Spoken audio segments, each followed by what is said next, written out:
Hey guys, welcome to Chapter 13 of my Barrack Saga LTC.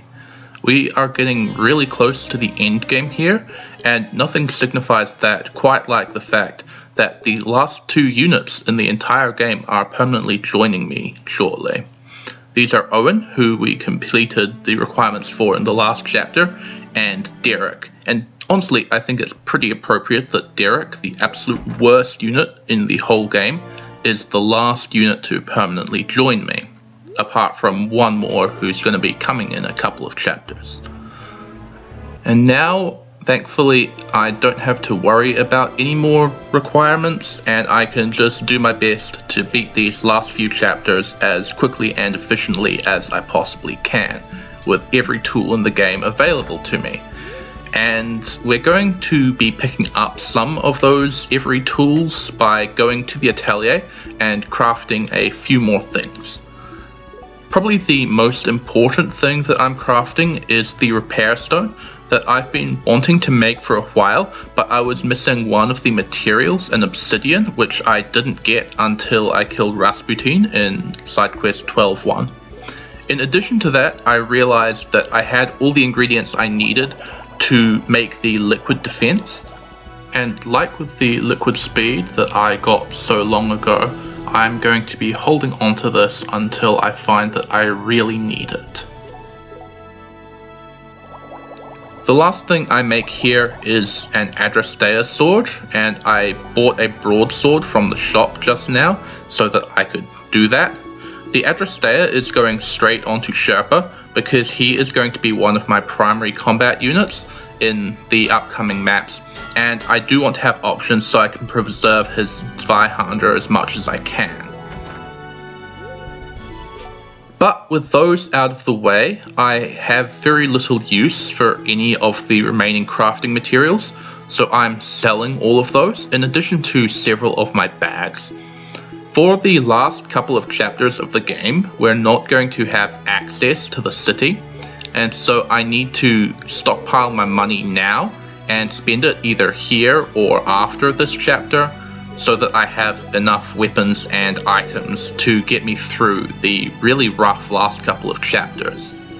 But most of that is going to have to wait until the next video. For now, we are advancing through some cutscenes. There's quite a few of them. The story is getting fairly complicated at this point. The most important thing here is that Lynette actually showed up. We thought that she was dead in the Western Front, but it turns out that she survived. But because she walked in on Rhys and Princess Sienna in a slightly uncomfortable moment, she heads off without talking to Rhys, and so they're going to have to sort out their relationship difficulties at some future point. Meanwhile, the rest of the war has gone pretty badly for us, but the king is finally working on making a peace treaty with the Reyes Empire. And honestly, that's a nice change from the average Fire Emblem game, where the supposed good guys just massacre all the bad guys all the way to the big bad dragon. So seeing some diplomacy in this kind of story is a nice change. Anyway, back to my preparations. I am heading to the Kingfisher Pavilion, as always, to get some food down my dudes, and Sherpa is receiving a Raquel omelette, which is a pretty powerful food that gives him bonuses to all of his weapon skills. And this actually allows me to demonstrate something that I don't think has been seen on any player unit yet. Once you get a weapon skill that's over 50, you actually get some base critical from that. I believe it's the weapon skill minus 50 is added to your critical rate, so Sherpa's getting probably only 1 or 2 points of crit from that, even with the boost from the Raquel omelette. But that's enough, especially when he is using the weapons that he has, which tend to have a decently high crit rate. So that's just a little bit of extra padding on both the crit rate and his accuracy there. Beyond that, the foods that I pick out are nothing particularly special, just a little bit of extra reliability by and large. Anyway, we're now in the item menu, so you can see that every unit in the entire game is now sitting somewhere on this screen without the mercenary outline at all. So, full recruitment, guys, we did it. Sherpa grabs the Adrastea as well as the health charm that we picked up in Silvus's recruitment map, and then Paramythus takes a longsword. This is important because her holy sword is pretty beat up after only a single map, and we need to give her a backup option. Her pursuit skill means that even with the longsword, which is generally not the strongest weapon, she still has perfectly adequate combat, and she's going to demonstrate that throughout this map. I also hand her the Physic Orb because I'm deploying her over Owen now that I finally have a healer that does not have 3 movement. There's a bit more shopping to do though. I need to go back into the sword shop and pick up a fresh knight sword. This, I believe, only shows up in the shop during chapter 13, which is why it was delayed to here. And obviously the knight sword is a great weapon for getting 1 round KOs. I've been using them for such for pretty much this entire run. Clifford is also buying a brand new horse, which is a big money sink, but his current horse is really badly damaged. It's like 1 hit away from death, and I need Clifford to be able to stay on his horse for the early parts of this map. So his horse is enjoying the early retirement it gets, and I just have to eat the cost of the new mount. One notable thing in Reese's inventory is the new sword that Sienna gave him when Lynette walked in on them. This is the Nothung, which shares its name with a sword from the famous ROM hack, The Last Promise.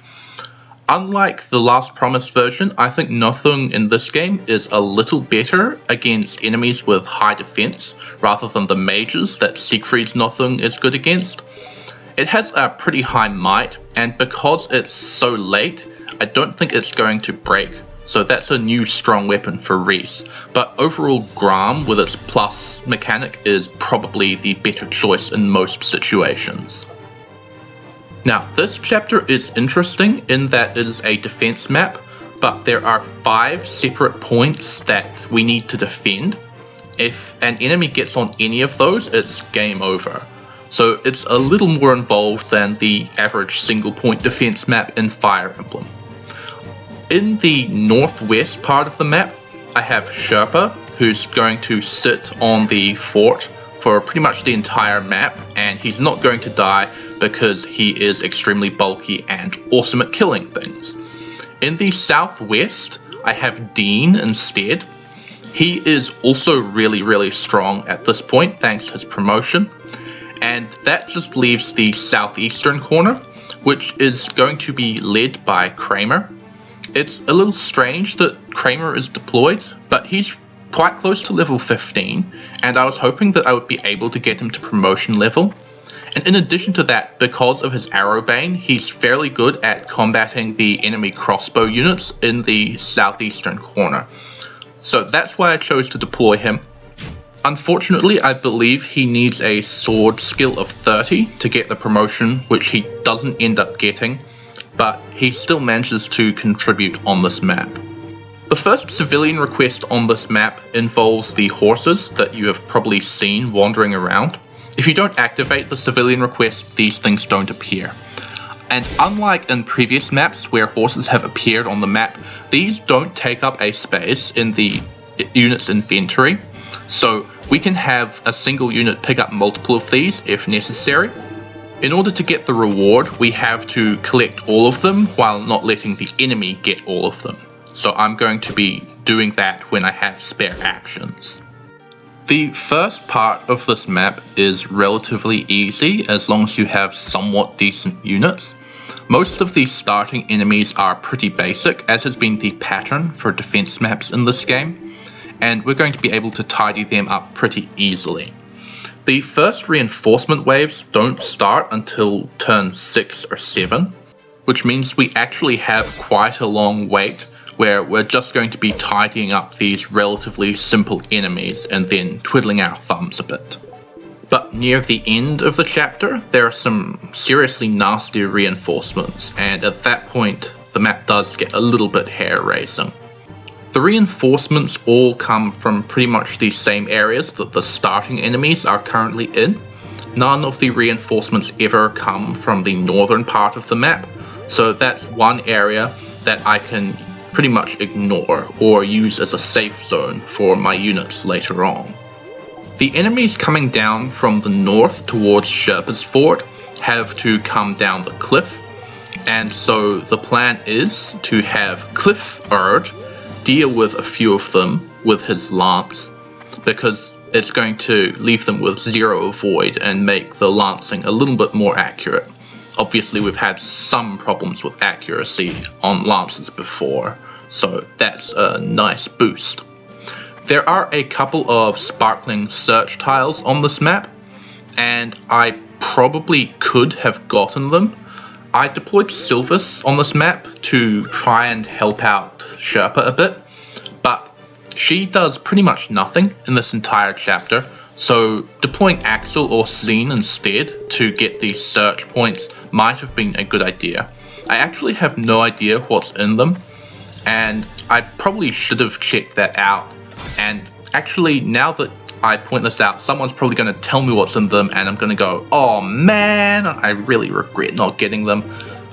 But honestly, I don't want to re-record this map. It's long and kind of a drag, so I will do my best to live without them. Now, Kramer levels up. As you can see, he's pretty close to level 15, but his sword skill is only at 24. And at a guess, he probably needs 30 in order to get his promotion. So rip that dream, but never mind. One other thing that happens on this map is that I deployed Saphira, even though she has 3 move and is still level 1. You may recall that I missed out on deploying her in Sylvis's join map, even though I probably could have. And I also didn't manage to talk to her to turn her blue in 12-1. And so this is probably the best opportunity I have to deploy her, just so that I can say that I had every single possible blue unit on the map at some point. And she's going to be reasonably useful by running around and doing some minor healing throughout the map. But speaking of healers, we see Paramithus doing a little bit of combat here.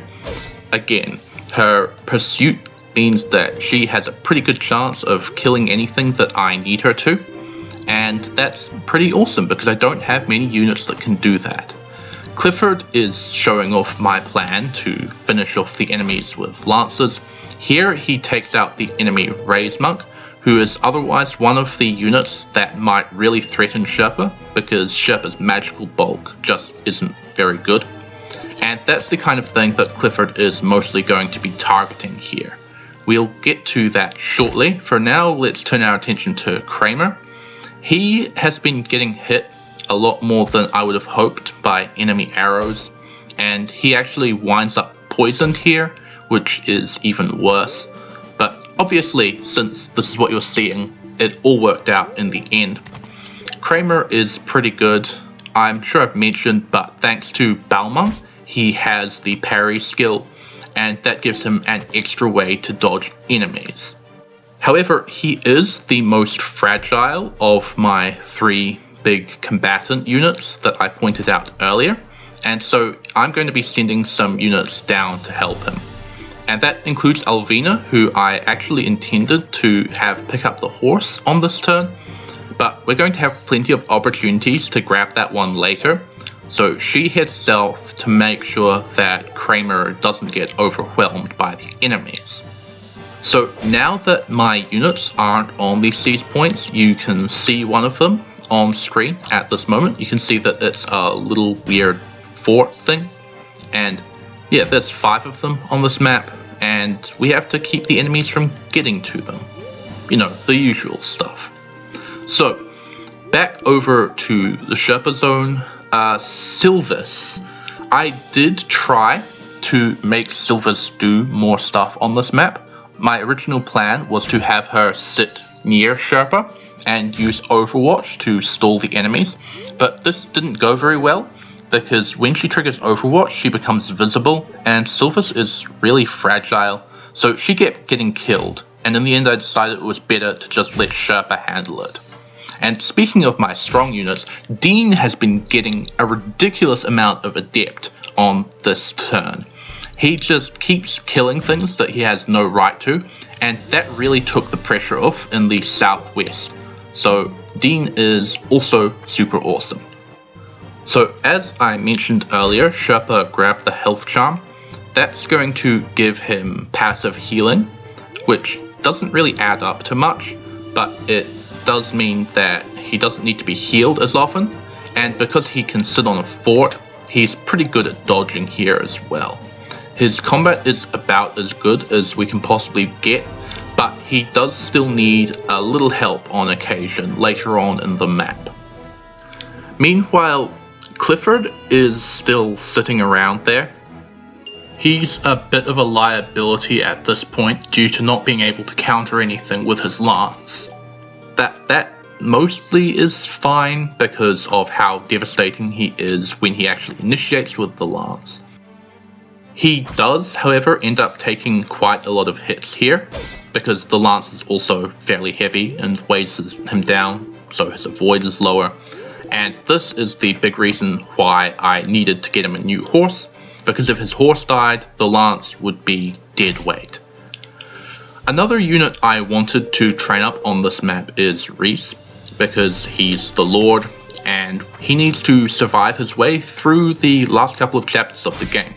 And defense maps are usually pretty good for training up whatever units you want to do. Obviously, I've complained earlier in this run about Reese needing to go for siege points rather than being able to kill things and gain experience. So it's nice to have a map like this where that's not a concern and I can just have him fight as much as he wants. Now, as I mentioned earlier, there are some nasty enemies coming down from the north towards Sherpa. In addition to that raised monk, there is one enemy with a killer crossbow, and there's also a scattering of fire arrows and other magical things in there that also hit Sherpa pretty hard. So Clifford is stalling his turn as much as possible in order to pick off the specific enemies that I don't want attacking Sherpa more than necessary. And in this case, it's the killer crossbow guy. I just had to delay Clifford's turn until that guy went to the bottom of the cliff and was therefore in range for a lance hit. The plus side of a defense map is the aforementioned experience thing, but obviously the downside is that there's a lot of time where not much is happening, like now. So I'm going to take this opportunity to talk a bit more about the story of this game and how it's been progressing. And it actually seems to me like this is kind of the Thracia to an FE4, a larger war that we don't actually get to play, because Reese's corner of the war is actually really small, and we've had some spillover with the Bernard thing back in 11.1. He had come from the Western Front, which subsequently collapsed and now has been reopened. It really does feel like a much larger story that Reese is only a tiny part of. Although, to be fair, he's an important part of it, given that he's been doing a bunch of suicide missions for the king. But still, we haven't actually met any of the real big bad guys. The leaders of the Ray's Empire are pretty much faceless and off in the distance, and we never see them. And I think that's a really interesting choice in how it contrasts so much with all of Fire Emblem and even the previous Tearing Saga game. So this game's story really does stand out to me in a pretty good way, actually. I kind of like how it is. Anyway, there's something awesome happening here. Saphira is actually doing a thing. She has really bad light rank, so her healing is a whole 4 points at this point, but she actually gets a level up off it because of the passive experience that builds up when you're not deployed for a whole chapter. And I'm going to continue to have her spam the Soothe Orb because there is a big lull through the middle of this map, and that means I can afford to have a really sucky healer heal a bunch. and that's pretty neat. Meanwhile, Reese is spamming Gram a little bit, and you may be wondering why I'm doing that given that it's so close to being broken. The reason is that I'm going to use the Repair Stone on Gram because I really want to have the Miracle Charm effect available as an option for me in the last few maps, and so I see no reason not to use the most powerful weapon in Reese's arsenal as much as I can before it breaks. Clifford has actually gotten a bit beaten up. He needs to retreat at this point so that Sherpa can take the brunt of the enemies, because Sherpa obviously has all the things we discussed before: lots of bulk, passive healing, higher avoid, and importantly, the counter skill, which means that Sherpa is just going to be stabbing the enemy in the face even after they hit him, if they do. And that's really important because it means he gets a lot more damage output on his not turns. He still has a fairly large squad to deal with, but almost every other starting enemy on the map has already been killed. There's, I believe, one in each of the other corners left, which we can comfortably handle. And obviously Sherpa is in no danger of not brutally destroying the entire squad that he's got charging at him. So I am comfortably in control of this map at this point, which is pretty nice. This is basically the opportunity that I was talking about for Saphira to wander around and heal whoever needs healing as slowly as she needs to, because there's no real enemy to protect her from at this point, although that is about to change when the reinforcements start showing up. Laurentia takes out the enemy in the lower right, and this ends up breaking her Euthyphro, which has been a great boon to us throughout this run. This does mean that she's now down to just regular weapons because her Killer Lance broke earlier, but that's going to be okay, and we now have relative safety in the southeastern corner of the map, at least for now. Back on the northern part of the map, Clifford is still getting beaten up by the enemies, even though I've been trying to pull him back, but thankfully next turn he will have the movement to get out of dodge. So we just need to worry about the enemy with the fire arrows. This guy attacked Sherpa here, and he is another one of the scary units that I kind of wanted to pick off before he could reach Sherpa, but obviously that's not going to happen at this point because Clifford is getting low on health, and he's now walled off, so Sherpa's just going to have to deal with that on his own. Because Clifford is no longer available to target particularly threatening units, I am going to be delaying Sherpa's turn a lot on these turns so that he can pick off anyone I don't want to have another go at him.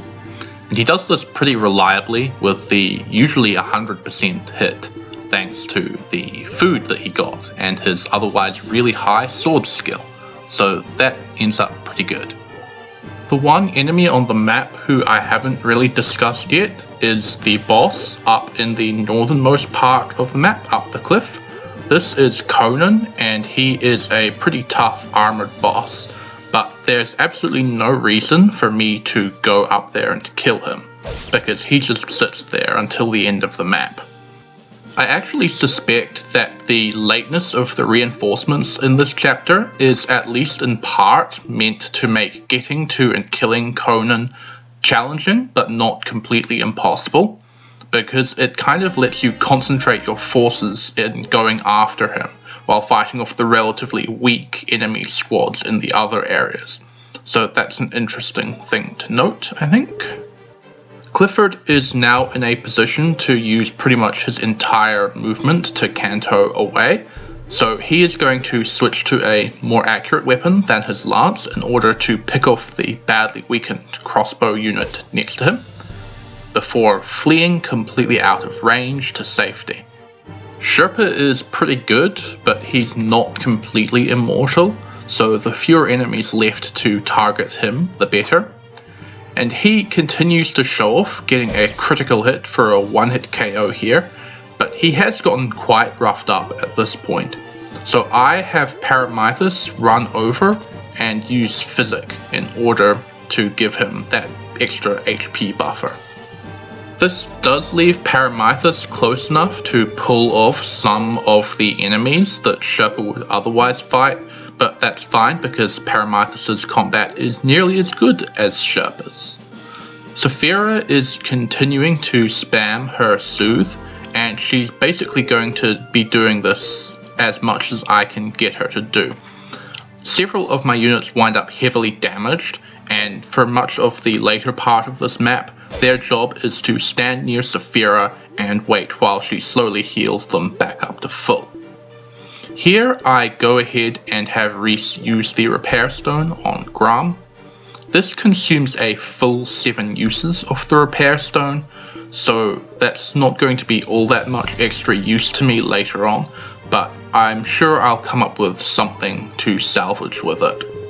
After that, Laurentia goes ahead and picks up the last horse that we need for the first civilian request. So that's out of the way, a little later than I expected it to be when I was planning this out, but in a defense map there's generally plenty of opportunities to do random side quests, so there we go.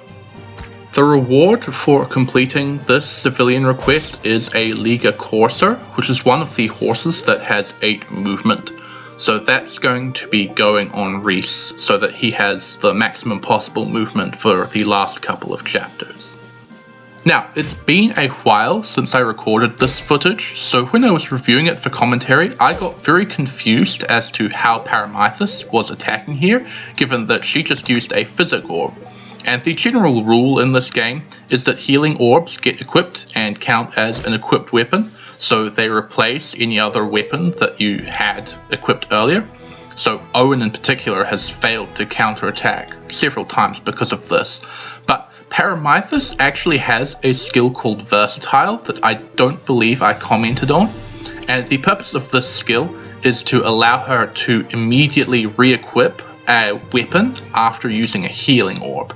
So she is just getting better and better in my eyes, to be honest. Paramythus is the absolute GOAT of this game.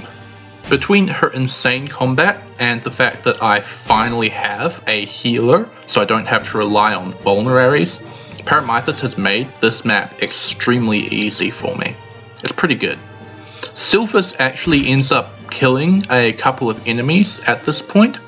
I didn't expect that she was going to do anything, but because most of the northern squad is currently dead, she can come out of hiding to pick some of them off without putting herself at risk of death. So that is something, but I still firmly believe that Sherpa would have been able to deal with them just fine, and so deploying Axel or Zine instead would have been the better play overall. She manages to dodge and kill one of those enemies on a counter-attack here, which is also pretty neat, but obviously Sherpa would have done that as well with counter. Anyway, the starting enemies are basically all dead, but now I need to put a little bit of thought into preparing my formation to handle the upcoming reinforcements.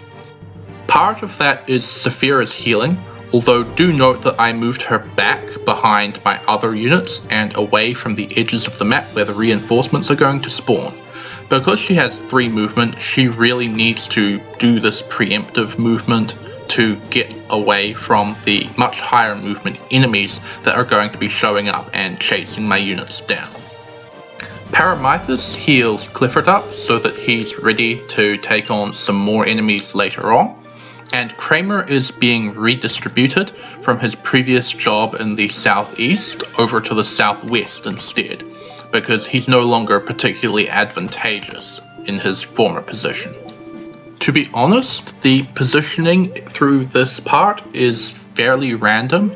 I was mostly just moving things around for the sake of moving them, because this wasn't particularly planned in detail because of how easy it is, and I actually think I made some errors in my random movements here, but obviously it all worked out in the end. As I believe I mentioned earlier, Laurentia only has normal weapons left, not anything with crit or magical power, but we do make sure that she keeps a lance equipped for the extra damage, and she's going to continue to be useful despite not having those super strong weapons. The first enemy reinforcements finally show up at the start of this turn, up near the boss, but they are too far away to really mean anything at this point, so we don't have to panic too much. The reinforcements in this map start out pretty easy. As you can see, the current batch isn't very strong, they're all infantry, and they're going to have to climb their way down the cliff as well. But future waves are going to be tougher and tougher, and at the end of this turn, we're already seeing a few of the more dangerous reinforcements, in the form of several Imperial bow riders down in the southwestern corner. This is a bit of a problem because Saphira is over there. She has 3 movement and they have 7 movement, and they can very easily chase her down. And one of them in particular is actually capable of one-hit KOing Saphira. Saphira does have the miracle skill available as a last second potential save, but really it's better for her if she gets out of these guys' way. And if I had moved her further away sooner, it would have been much easier. But we'll see in a minute what happens, and I do find a way out of it. These first few waves of reinforcements are far enough away that I do end up spamming end turn a bit, which is a feature that I haven't used all that much. All I really have to do at this point is build up and then maintain my defensive positioning, because the enemy reinforcements are going to take at least a couple of turns to get to me. I have a bit more indecision about what I'm actually doing here. Lots of checks of what I can actually do, but none of my units are capable of reaching the enemy, and I certainly don't want them to be any closer to the enemy. I do eventually decide to bring Reese over to the southwest group instead of leaving him in the southeast, because of his aura. That's just going to make killing off these enemy bow riders that little bit more reliable. So as you can see here in a moment, I do eventually decide to hit end turn after checking the range of one of the enemies. This demonstrates to me the need to start pulling Saphira back in the next turn, which is going to happen, because as I've already mentioned, one of these guys has Raijin arrows. That guy is about to attack Ward, not this one, but the next one, but the Raijin arrow is capable of one-hit KOing Saphira. So now that I have a couple of targets, I send Kramer in to start dealing damage to the enemy bow riders, and he's reasonably safe thanks to Arrowbane. Unfortunately, the bow riders seem to recognize that he has Arrowbane, and they go for Ward instead, and he ends up falling asleep here, which is not really very good, because he is at risk of death if he's asleep for too many turns. I do not understand why they didn't go for Enid, but Ward is just as bad, really. I need to start killing some of these riders, but Dean managed to get adept and still miss both of his attacks, so we're going to have to rely on a little bit of chip from everyone else, and that's going to leave an extra bow rider alive at the end of this turn. Enid uses her sword here. I'm not quite sure why I chose to do that, but it works out here. And she's actually pretty fragile, but I do have her deployed for her sheer nuking power, and that is going to come up later on. The sleep arrow enemy is a priority target here, and so that's who I'm going to kill with Reese. This leaves the Raijin arrow enemy alive, unfortunately, but we're going to have a way to deal with that, as we'll see shortly. Meanwhile, Paramithus is heading back down towards the southeastern corner, and we're going to turn our attention back to the northwestern part. Clifford equips his lance, ready to start chipping at the enemies again. He does not equip the Shining Shield though, which means he's going to be at risk of taking a bunch of damage. But I decided that preserving the Shining Shield was more important at this point than reducing damage against him in this map. And Shep actually ends up getting off the fort at this point to finish off an enemy. This is completely fine, he's not going to get back on the fort for a while. because until the enemy density gets a bit higher, there's no risk of them reaching it, and he and Clifford are capable of body blocking to prevent that from happening. Now, Saphira is within range of the Raijin Arrow enemy still, even though I pulled her back, so we need to make absolutely sure that he dies at the start of the next turn. This is fine though, because as you can see, we just hit the save point. And so regardless of my accuracy, I'm going to be able to rig a kill on the Raijin Arrow, leaving Saphira to be targeted by the weaker enemy, who does not one-hit KO her. Reese is extremely accurate with his Gram, that 97 listed hit you can see, but there's always the chance of one of those getting a 3% miss, and that would have really screwed up my day. Reese picks up a level here, and it's a pretty good one, I think, and Saphira is quite capable of surviving the other Bow Rider's attack because he has a weaker weapon. I don't recall exactly what it is, but it can't be that strong because even Saphira's 0 defense isn't enough to get her killed here. The reinforcements that are spawning are starting to be a little more threatening, although the group that spawned in the upper left corner this turn aren't going to get to my units until pretty much the very end of the map, so they're not too much of a worry. Enid uses up the Lady Sword, breaking it on a final critical hit to deal a huge chunk of damage to the last remaining Bow Rider, so rest in peace yet another Lady Sword. Meanwhile, Sherpa is off the fort, which means he loses a little bit of a void, but he's still more than durable enough to deal with the enemies that are sitting around there. Kramer moves in to finish off the Bow Rider, and he uses his short sword for this. This is pretty inaccurate, but he has both of my accuracy auras in range, so he gets the hit, and that basically finishes off the southwest corner of the map, at least for now. Ward needs to get out of dodge, so I actually wound up using the smelling salts to wake him up, and he's going to be retreating slightly ahead of Saphira so that Saphira can continue to get soothes on him every turn. Meanwhile, Clifford and Sherpa are still struggling to deal with a couple of enemies that have made it down, and Clifford ends up whiffing his 84% hit, which is kind of annoying, but Sherpa manages to finish that guy off while still blocking off the enemies from reaching the fort on the next turn. So once again, it's completely safe to not have anyone blocking the fort itself. So we now need to deal with the reinforcement squad that spawned from the southeast. The leader of this is a Raise Priest, who Paramythus is very capable of one round KOing, which she does. And we're going to try and distract these guys down rather than letting them head towards the seize points. So Alvina is also going to move in and start attacking things with the air stock, but unfortunately this is a pretty bad idea because of the armor knights. In particular, one of these armor knights has a poleaxe, and that's pretty dangerous to my mounted units because that can instantly kill their horses. This was a bit of a blunder, but it works out in the end. More reinforcements appear from the southeast at this point, and among them is a ballistician. This is the only enemy ballistician on this map, and we have to destroy him in order to complete the second civilian request for this chapter. So Paramythus, Alvina, and Laurentia are on the case, and they're going to work on dealing with the remaining enemies in the southeast. Sherpa appears to be at risk of death here.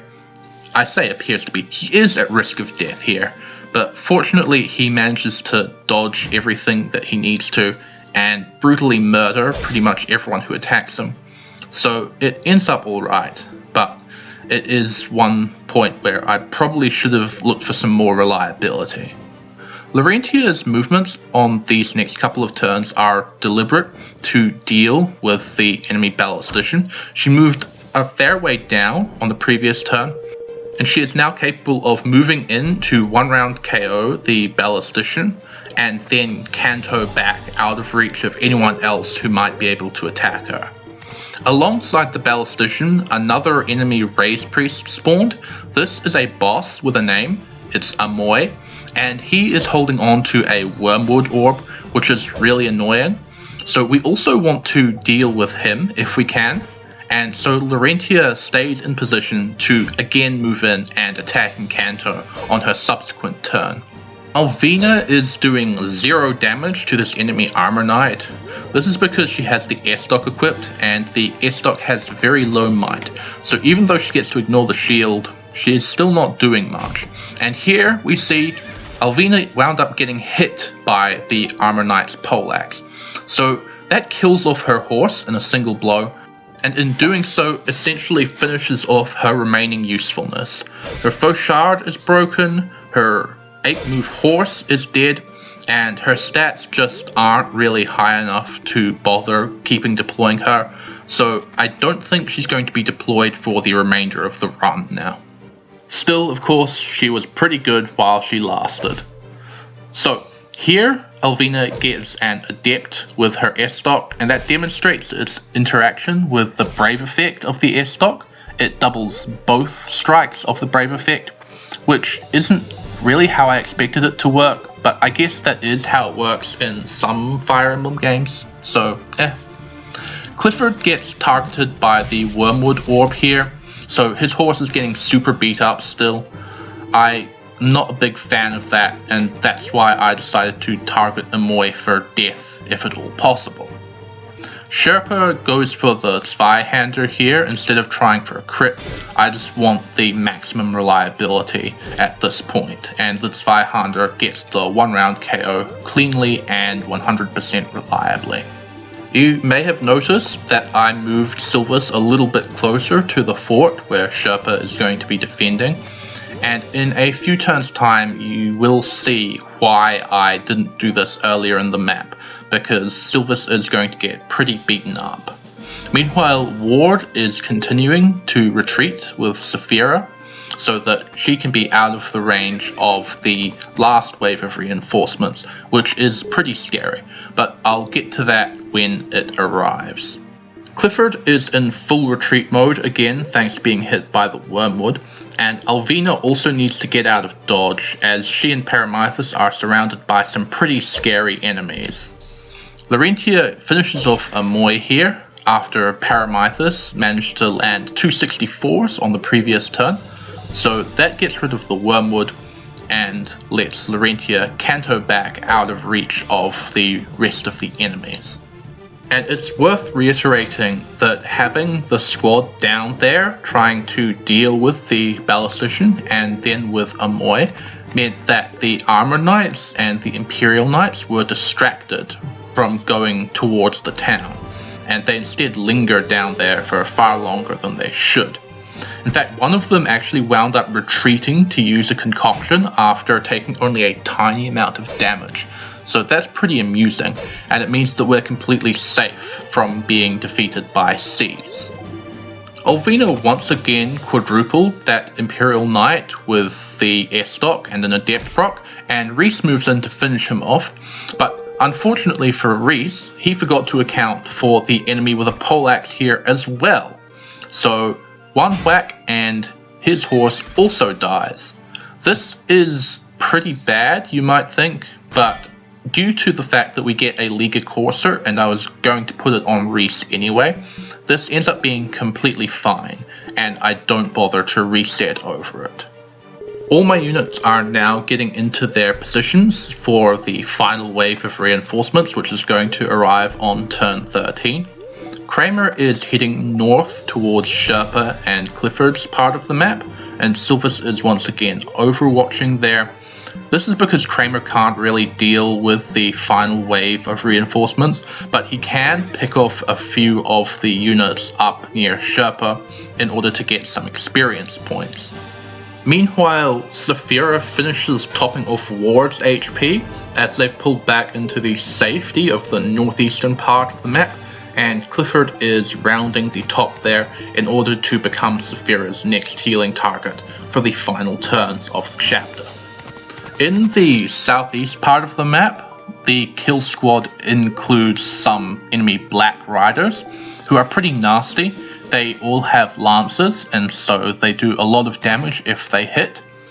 Fortunately for me, they are going to get distracted by Paramythus, and they all manage to miss her because Paramythus is spectacular.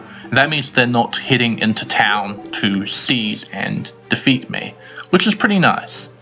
The rest of the kill squad is mostly wyverns, which are kind of a pain to fight, as we know from fighting dragons in previous maps. A few of these guys also have killer spears, so we have to worry about being crit as well. And they all have pretty good stats, and obviously can fly straight over our terrain and any choke points we may have set up to get to my squishy units. That's why I've been retreating said squishy units as far as possible into the middle or the upper parts of the map before these guys appeared. Now, as I mentioned, we would be in real trouble if most of this squad managed to hit, but Paramythus seems to dodge them as easily as she breathes, and she puts in a little bit of damage on several of these enemies in the process.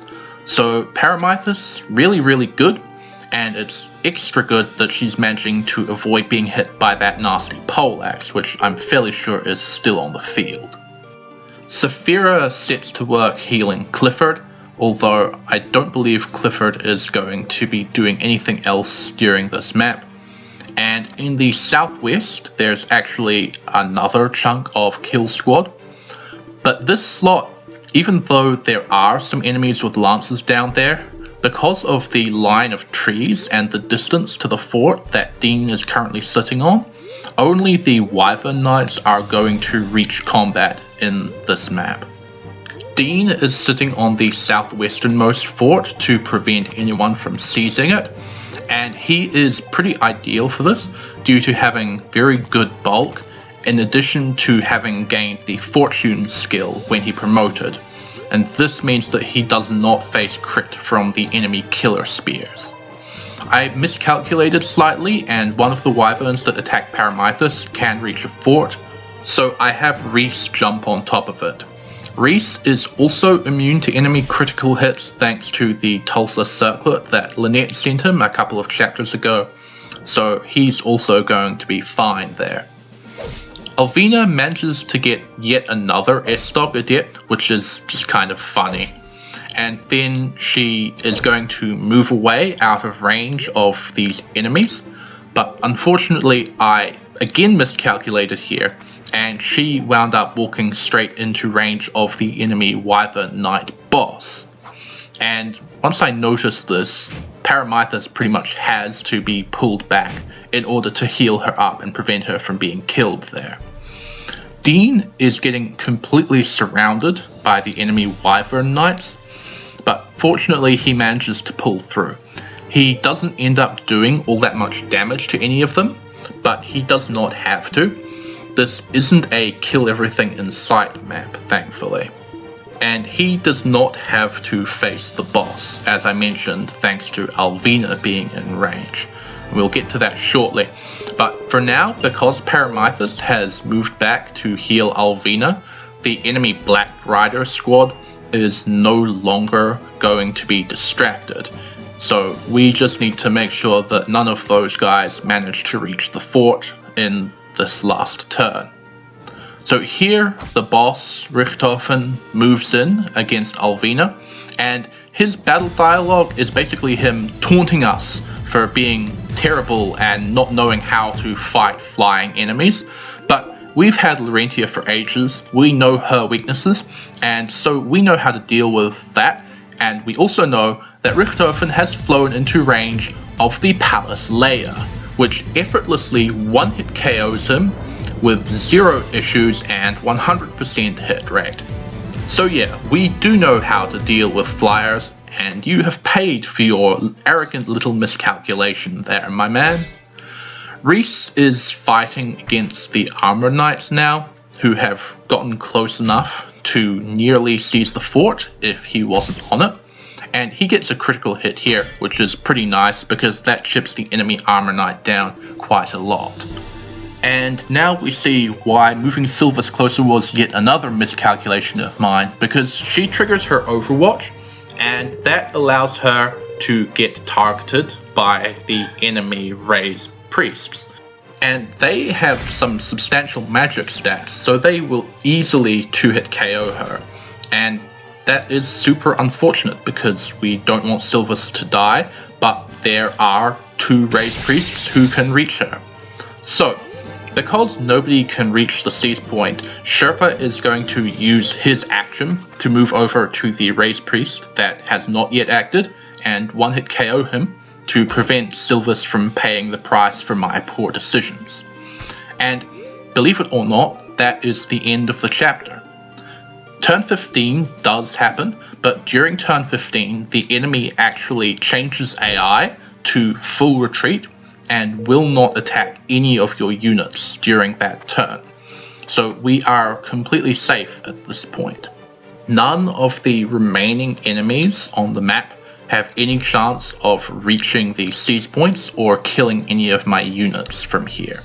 So we are all good. The map is over. We successfully distracted the enemy mounted units, preventing them from reaching any of the seize points. And yeah, we're golden. So because this last turn is completely free, even having a save point immediately before it, I am going to use it to rig kills on as many of my training projects as I can. And there are a fair number of candidates for this, because I did manage to apply a decent chunk of ship damage to several enemies during the ending stages of turn 14. So, let's have a look at that. The first kill that we take is with Kramer. After the Ray's priest nearly murdered Sylvis, she retaliated by chipping him down, and Kramer now finishes him off, again with the fairly inaccurate short sword, and that gets him to level 15, which is the promotion level for him. But one more time, I'll reiterate that sadly I did not manage to reach 30 sword rank to actually get the promotion. The Armor Knight that Reese got a critical hit on the previous turn is now vulnerable to being killed just by Nothung, because Nothung deals that little bit of light damage to get around the Armor Knight's huge defense and his shield. And that gives Reese another pretty decent level just in time for the endgame maps. The enemy Black Riders are continuing to retreat, including their commander, who is apparently called Nazgul. And I think that's a little bit on the nose, but I suppose he is a Black Rider after all.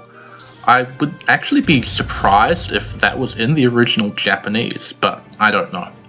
Anyway, Enid also manages to pick up one more kill here. She doesn't quite get a level up off it, and honestly I'm not even sure she's going to be that useful due to her fragility in the last few maps, but we'll see how it goes. Saphira also gets a level up here by using one final soothe on Clifford. This gets her to level 3, and she's gone from 0 light skill all the way up to 8 light skill over the course of this single map. So she's doing pretty well. While Saphira is pretty weak, I'm fairly sure I will want to deploy her at least sometimes due to her having the silence skill, and I'm sure I'm going to have to deal with some nasty magical enemies. The boss, Conan, is one of the last units to withdraw, and that signifies the end of chapter 13 in 15 turns. Thanks for watching this abomination of a video, and I'll see you next time.